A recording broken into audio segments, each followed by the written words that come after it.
Hello again, everyone. Edwin Learnard back once again.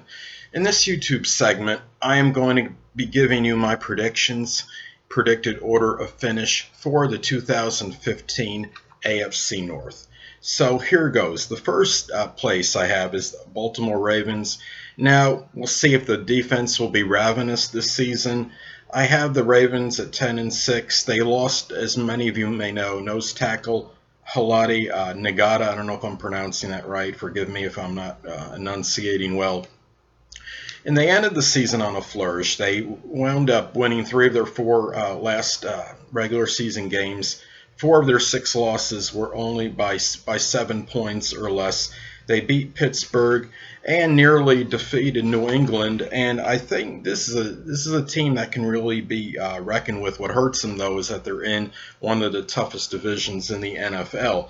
Now, they lost to Ed Reed as well, but the Baltimore Ravens have an uncanny ability of taking their new players and their older players and making them work, playing cohesively together, and I think this year will be no exception.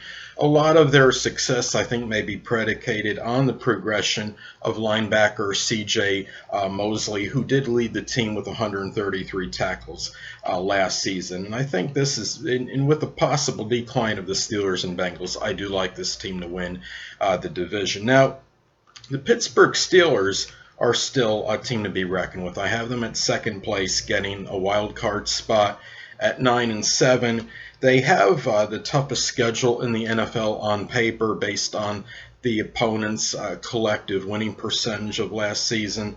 Now, they did lose defensive coordinator on their team, and they also they're going to miss running back Le'Veon Bell for the first 3 games of the season. I think that might be to their detriment in a very tough division. Every game counts, especially in this one, maybe as opposed to any of the others. They'll miss him for the first 3 games. Now, wide receiver Antonio Brown is really a lethal weapon on this team. He led the league in receiving yards and receptions last season. Now, the defensive coordinator leaving might not be that bad because the team was 18th in total defense last season and scoring as well. And they gave up 23 points per game, which I think is a little bit above average anyway.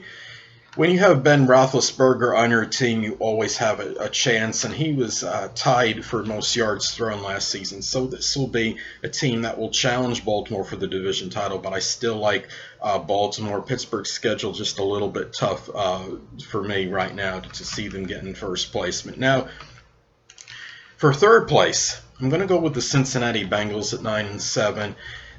They may be a little bit on the decline. I think what concerns me about the Cincinnati Bengals this season is the fact that they've gone to the postseason, as most of you know, 4 consecutive seasons, and they've been one and done every time. How long is this going to keep up where there might not be a certain level of frustration and source of consternation, and it maybe might affect their playing ability maybe to some degree. I hope it doesn't, but you just never know when these things happen. Now, the offense seems fundamentally sound to me, but you know, when you think of the Cincinnati Bengals, you think of, Andy Dalton and wide receiver A.J. Green, and you would think, well, they're like at least in the top 5 or 6 in the NFL in offense. I was very surprised that they averaged 22.8 points per game, and they were not as good as I thought they were going to be. I'm looking at this as I thought would be a superlative offense last season, and it actually wasn't. It was near the middle of the pack, and as far as scoring offense goes. And they were also last in sacks. So another question mark, is the defensive line going to be able to get enough pressure on the quarterbacks of the opposing teams to make a difference and help catapult them to the division title? I'm just really not sure of that. Now, last but not least, I have the Cleveland Browns in 4th place at 5-11. Now, they had a very auspicious start last season. They started at 6-3. And it looked like they were going to make a run for at least a wild card. but they finished 7-9. They went 1-6 in the final 7, and the only victory was a 2-point win at Atlanta. They won like 26-24, I think.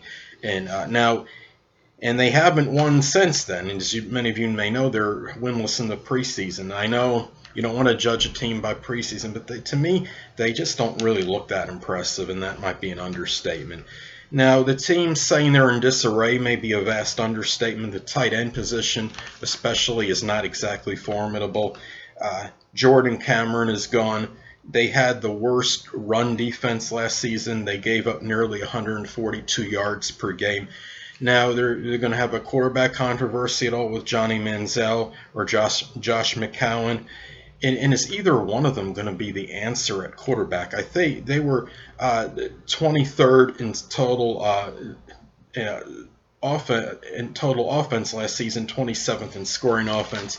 And to me, did they really do enough as far as upgrading in the offseason to really augment it that much? Maybe not.